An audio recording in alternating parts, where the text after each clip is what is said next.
What is going on, guys? Z here, and in this video I want to review the Xiaomi Note 3 Pro. So after much research, I decided that I wanted to test out the Xiaomi Note 3 Pro. So this is the Snapdragon 650, 3GB RAM, 32GB storage variant of the phone. It is a bit more expensive than the MediaTek version, but definitely well worth it. This phone has a resolution of 1920 by 1080 and a pixel density of 403 pixels per inch, and looks fairly sharp if I may add. Yes, some of the later phones like the Samsung Galaxy S7 use higher resolution screens, but if you ask me, it just drains your battery faster, and having anything above a 1080p resolution for your phone is total overkill. Speaking about the battery, you do have a 4000 mAh battery that will get you through a day of medium to heavy usage easily. The screen does use the anti-scratch Corning Gorilla Glass 4, so you don't need to worry about it getting scratched in your pocket, but still I would recommend you get a screen protector for it. So looking at this phone, it looks quite sleek with an aluminum backing. It has buttons similar to that of the iPhones. 3.5mm jack on top, along with an infrared blaster that can control anything that uses IR. So essentially what this means is you can use this to control your TV, air conditioner if it's IR capable, fan, etc, etc. On the right side we have a volume rocker, the on button, and on the left side we have the dual SIM tray that can either be used for one SIM with one memory card, which is expandable up to 128GB, or used for two SIM cards. On the back we have an awkward looking speaker grill that performs below average if you ask me.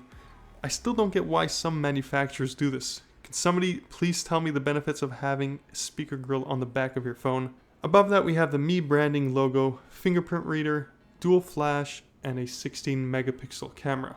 One thing minor I did notice about this phone is very slight squeaking noises when slightly being twisted, but nothing too obvious.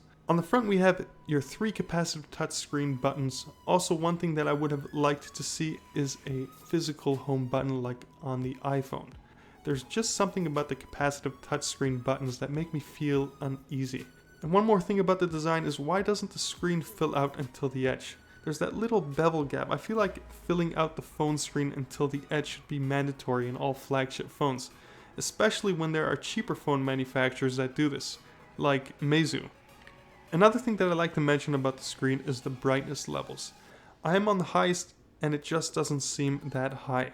Okay, so booting up this phone, you'll notice that it uses the MIUI, that's Xiaomi's user interface on the Android platform. Setting it up, you'll notice there's no USA or Canada in the local settings, and I'm not really sure why that is.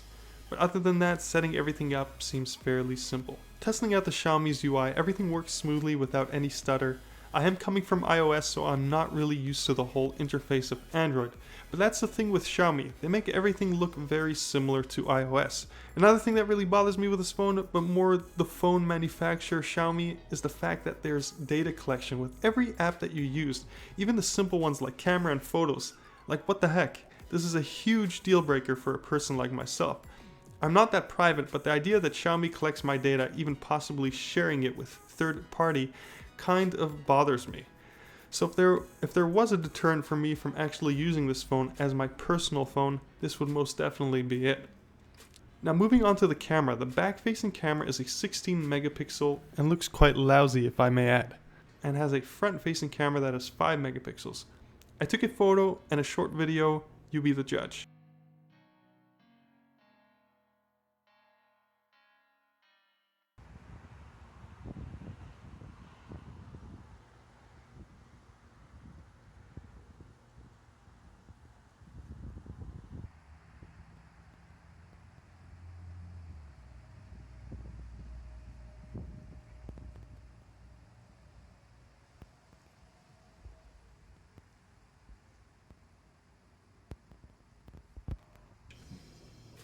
Camera app works fairly quickly, and there are lots of settings to customize as well.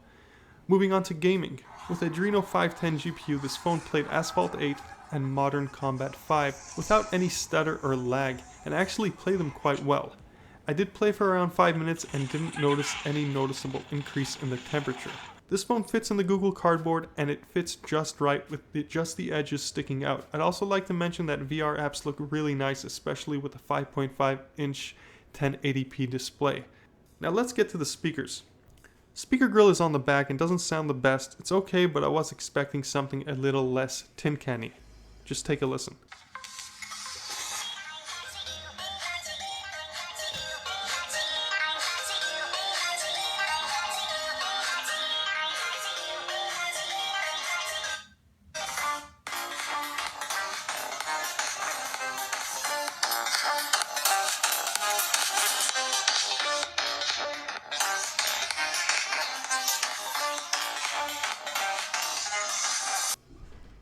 Fingerprint reader is very responsive and is very accurate.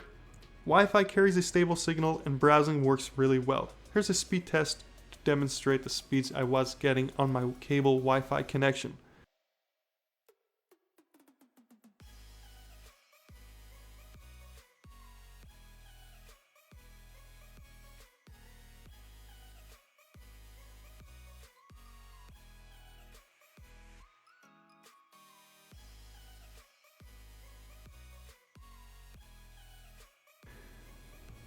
Now turning off Wi-Fi, the phone picked up a GPS signal instantly. This is what I love to see in a phone, a working fast GPS without Wi-Fi or carrier signal.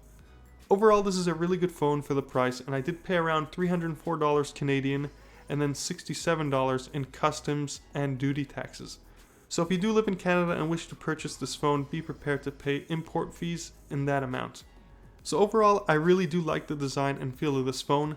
And if it wasn't for the Xiaomi's data collection, below average speaker, lousy camera, and that little black space between the screen and the edge, then I would have to give this phone an 8.5 out of 10. But because of all that, this phone will get a 7 out of 10. This is just my opinion, of course. So guys, I will be doing a follow-up review, but so far those are my first impressions of this phone. If you'd like me to test out anything in particular, shoot me a comment below, and I'll try to make it happen. If you are interested in purchasing this phone, make sure it does support your current carrier band. I will provide a link in the description below, or check out willmyphonework.net and just type in your info and submit it to see if your phone will work on your current mobile carrier. Anyway, that will be it for this video. So until next time, take care, and I'll catch you on the flip side.